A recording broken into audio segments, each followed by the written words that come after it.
Okay, one thing I want to talk about real quick too is line control. Not only during the cast as far as where your line's going, but where your line is before it goes out of your rod when you're holding it in your hand. What I recommend is to pinch your line with the thumb and the forefinger, and as you squeeze this, the only time you're going to release the line to go out to start with is on your forward cast once you've stopped. In other words, when you brought your line back, hold it, and when you come forward, that's when you want to let it shoot out of your hand, but you don't want to let it just drop. A lot of people I've seen over the years, they got a very good false cast, and they're going along real good, then at the end, they just throw it and let it go, and that's a good example of what happens.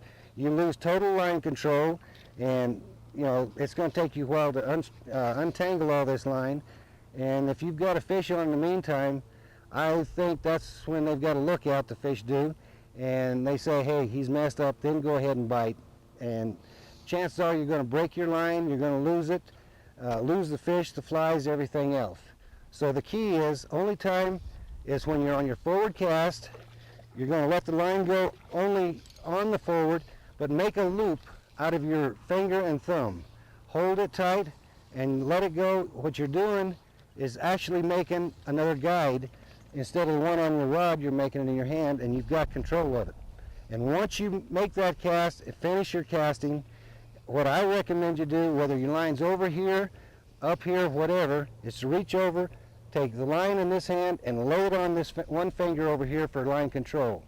And also, once you've got it there, the only time I prefer that somebody lets it go is when they've got all the line back in and they're fighting the fish off of the reel, or they're in the middle of a cast.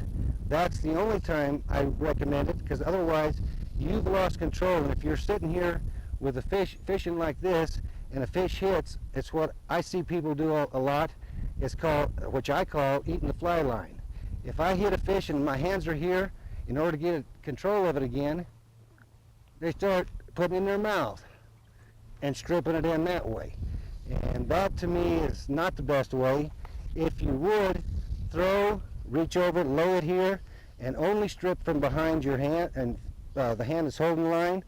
Here, if you get a hit, you can strip and set, or you can set the hook. If the fish runs, ease it up and let him go from there.